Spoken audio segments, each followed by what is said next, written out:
Hi friends, welcome back to my channel. ಎಲ್ಲರೂ ಹೇಗಿದ್ದೀರಾ? ಆರಾಮಾಗಿದ್ದೀರಾ? Please ನನ್ನ ಚಾನಲ್ನ ಶೇರ್ ಮತ್ತು ಸಬ್ಸ್ಕ್ರೈಬ್ ಮಾಡೋದನ್ನು ಮರಿಬೇಡಿ. ಇವತ್ತು ನಾವು ಸಾಬುದಾನಿ ವಡೆ ಹೇಗೆ ಮಾಡೋಣ ಅಂತ ನೋಡೋಣ. ಫಸ್ಟಿಗೆ 1.5 ಕಪ್ ಸಾಬುದಾನಿನ 4-5 ತಾಸು ನೆನೆಸಿಟ್ಕೊಂಡಿದ್ದೀನಿ. ಅದಕ್ಕೆ ಮೀಡಿಯಮ್ ಸೈಜ್ 4 ಹಾಲು ಚೆನ್ನಾಗಿ ಕುದಿಸಿ ತಗೊಂಡಿದ್ದೇನೆ.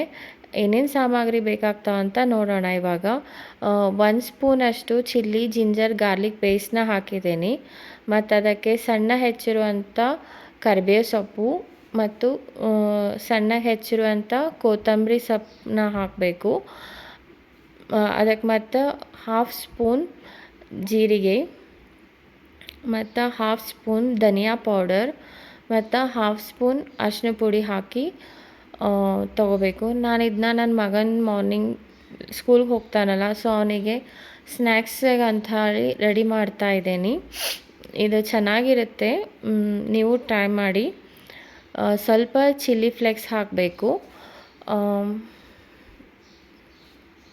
ಟೇಸ್ಟ್ ಚೆನ್ನಾಗಿರುತ್ತೆ. ಮತ್ತು ಅದಕ್ಕೆ ಸ್ವಲ್ಪ ಅರ್ಧ ನಿಂಬೆಹಣ್ಣಿನ ರಸ ಹಿಂಡ್ಕೋಬೇಕು.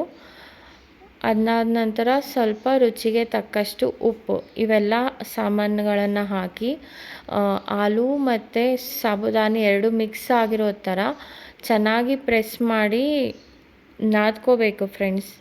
ಚೆನ್ನಾಗಿ ನಾದಿದರೆ ಬೈಂಡಿಂಗ್ ಸರಿಯಾಗಿ ಬರುತ್ತೆ, ವಡಿದ ಬೈಂಡಿಂಗ್ ಚೆನ್ನಾಗಿ ಬರುತ್ತೆ. ಈ ಥರ ಚೆನ್ನಾಗಿ ಪ್ರೆಸ್ ಮಾಡಿ ನಾದ್ಕೋಬೇಕು. ಇದು ನಾದ್ಕೊಂಡ ತಕ್ಷಣ ಎಣ್ಣೆ ಕಾಯಿಸ್ಲಿಕ್ಕೆ ಇಡಬೇಕು ಒಂದು ತವಿಯಲ್ಲಿ.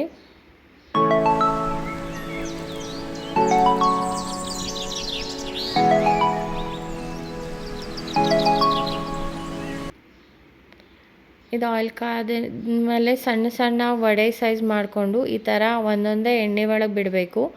2-3 ನಿಮಿಷ ಚೆನ್ನಾಗಿ ಫ್ರೈ ಮಾಡಬೇಕು ಎಣ್ಣೆಯಲ್ಲಿ. ನೋಡಿ ಫ್ರೆಂಡ್ಸ್, ಚೆನ್ನಾಗಿ ಫ್ರೈ ಆಗಿದ್ದಾವೆ. ಈ ಥರ ಚೆನ್ನಾಗಿ ಫ್ರೈ ಮಾಡಿ ತೆಗೆದ್ರೆ ಬಿಸಿ ಬಿಸಿ ಆಗಿರೋ ಸಾಬುದಾನಿ ವಡೆ ರೆಡಿ ಆಗಿರುತ್ತೆ. ನೀವು ಒಂದ್ಸಲ ಟ್ರೈ ಮಾಡಿ, ಟೇಸ್ಟ್ ಮಾತ್ರ ಸೂಪರ್ ಇರುತ್ತೆ. ಇದ್ರ ಜೊತೆ ಕಾಂಬಿನೇಷನ್ ಪುದೀನ ಚಟ್ನಿ ಚೆನ್ನಾಗಿರುತ್ತೆ. ಪ್ಲೀಸ್ ಸಬ್ಸ್ಕ್ರೈಬ್ ಮಾಡಿ. Thank you.